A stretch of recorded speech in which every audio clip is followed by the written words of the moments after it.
guys, it's Audra and welcome back to 365 Projects. I am here today with my Summerathon TBR. As usual, this starts today, June 21st through June 27th. It is a week-long readathon to celebrate the official start of summer. I've already been on summer vacation since June 1st, essentially, kind of. I'm still doing summer school, but this is a nice start to get me ready for a month off in July before starting school again.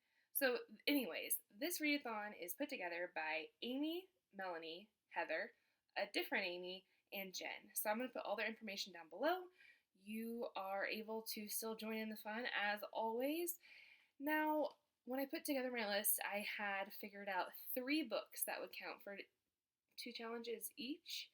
But then library holds came in, so now I have 6 books. I know I probably won't get through all of them, but I'm sure going to try because I am so excited. So let's quickly run through those real quick.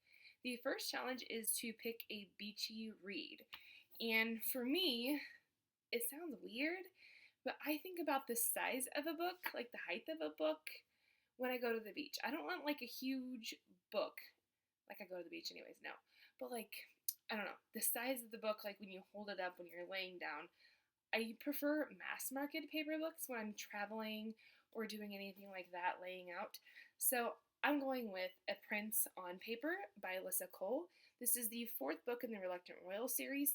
Now, I honestly don't even know who the characters are, but I know that all of the people in this series are somehow connected in some way. So going into it, not knowing a lot, just that it is a romance in one of my favorite series, and I need to read it because she's coming to Kansas City at the beginning of August, and I want to have all of her books read by then.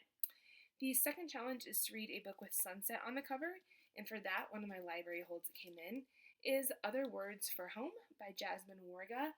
This is a beautiful cover. It's hard to see with the clear coating on it, or the clear wrapping. Hello, librarian. This is actually a middle grade novel in verse, so if you can see that there, and it is about a young girl whose name is Jude, and they are in Syria and things are becoming volatile, so her and her mother moved to Cincinnati, and it's about how she settles in America and becomes the Middle Eastern kid, and it's just kind of taking on the new life here. I'm assuming it's going to be one of those that's heart-wrenching to read for a kid, so we will see how that goes. And then the third challenge is to read a road trip or travel, and this one is kind of a stretch, but it's one that I have to read by the end of this month. There's no negotiations about that, and that is Red, White, and Royal Blue by Casey McQuiston. Everybody knows about this book. It is a romance between the son of the President of the United States and the Prince of Wales, I believe. So you have like enemies to lovers, but obviously for them to have this relationship, there's going to be traveling involved, like they go back and forth between America and the UK, so traveling, we're going to count it and move on. Number 4 is Set in Summer. This one I'm scared to mention, but I'm going to. I'm going with Misadventures of a Curvy Girl by Sierra Simone. Honestly, this was almost going to be my beachy read, but I wouldn't probably take that cover in public. Maybe if I had it on an e-reader. But I've heard this mentioned, I think, was it Chelsea from Chelsea Doling Reads here recently. So all I know about this going into it, I saw that it was set in July within the first chapter or whatever. You have a curvy girl whose car breaks down on a country road in Kansas, and there are 2 farmer guys that find her. And things happen from there. I flip through it, and things happen from there. So, yeah, I may not talk a whole lot about it, but I'm excited to read that one. Sierra Simone is coming to Kansas City in the same event as Alyssa Cole, so I definitely want to read some of her books before she gets here as well.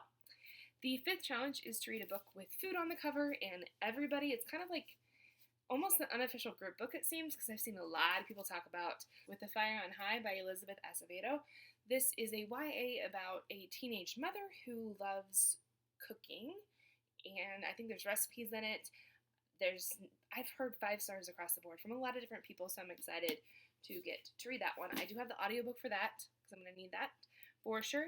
And the last challenge is a summery drink, and for that, I'm going to do iced coffee. Dunkin' Donuts has re-released my favorite coffee for the first time in 5 years, and it's only for the next like 3 months. So it is coconut coffee, and so I will be doing iced coffee with that. And the book I will be enjoying is the second volume of My Brother's Husband. I read the first one this month, and I definitely want to get to this graphic novel. It'll be a great choice to go in with the readathon. So there you have my TBR for the first Summerathon. I could not be more excited about all these books. The timing for the library books coming in was perfection, even though it's giving me kind of a freak out mode to like read all the things, but I'm going to try my best. What do you think? Have you read any of these? Which one should I prioritize? Let me know down below, and also tell me what you're reading for this readathon as well. Talk to you guys next time. Bye guys.